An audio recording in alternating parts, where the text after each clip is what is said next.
Okay, this is the equipment available in our lab to find the thermal conductivity of liquid and gases. On the right side, you can see the control panel. You can read the inner temperature and the outer temperature and the heater voltage and the heater current from down there. And on the bottom side, you see the power, the main power switch and the heater power switch. And on the bottom side, you see the heater regulator knob. So you can turn on the heater from here, and you can find the heater power by multiplying the heater voltage and the heater current. So multiplying these two quantities, you will get the basically get the power, the heat conduction. And you can also control use this knob to increase or decrease the heater power. So the maximum power you should keep it 150 volt, not more than that. So you see the inner temperature has been increased to 27.8 something. Okay, coming to the other side, you see there is a cylinder. Okay, there are two cylinders basically. This one is the inner side, the male cylinder. Okay, this one acts like a heater. Okay, this one is the inner side. Okay, this one is the outer cylinder, or the female cylinder is basically this one. Okay, so this cylinder basically fits here. Okay, so it covers the inner cylinder, right? So this one is like this way. So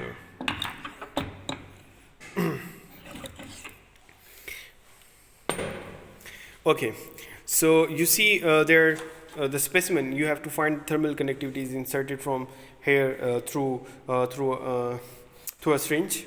Okay, the specimen goes from this down side, the down pipe, and fills the space between the outer cylinder and fills the space between the inner cylinder and the outer cylinder.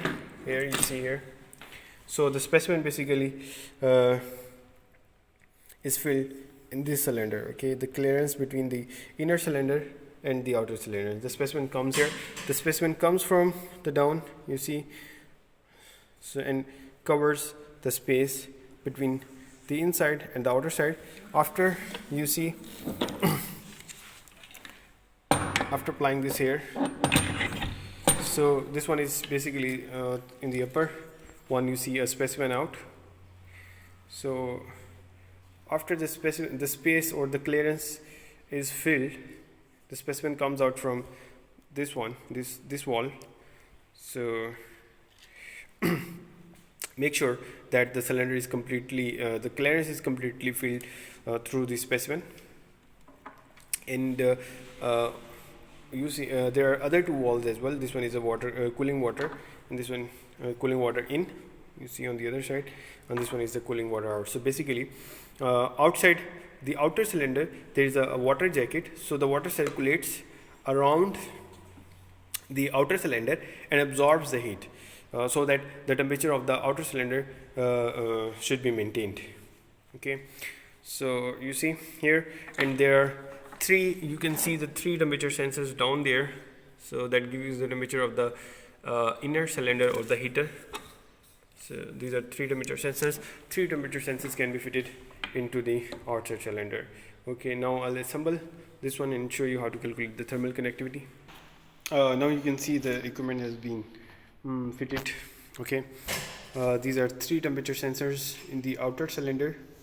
These gives the outer temperature, the average outer temperature, and the bottom three sensors give the inner average temperature and inner cylinder average temperatures, and the heater power can be read from there. And using these values, you can basically find the thermal conductivity.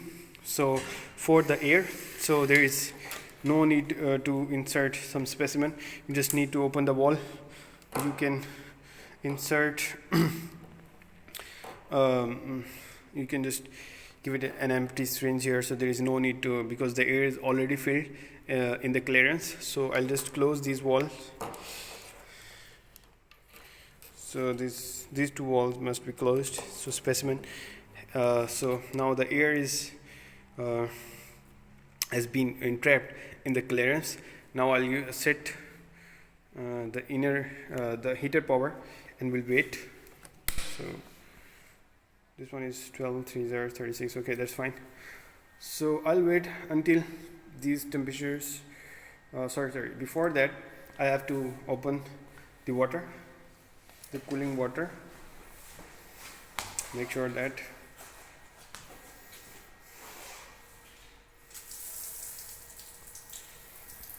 okay. So now you can see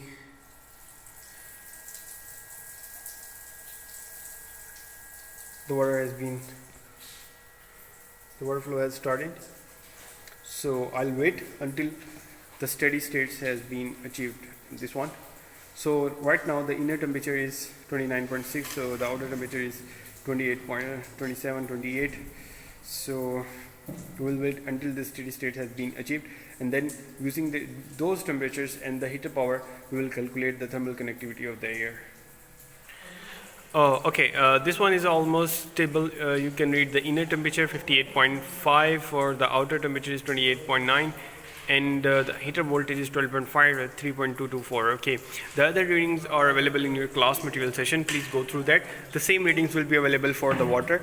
You can count that the two different experiments. The one to find the thermal conductivity of air, and the other one is basically to find the thermal conductivity of gas.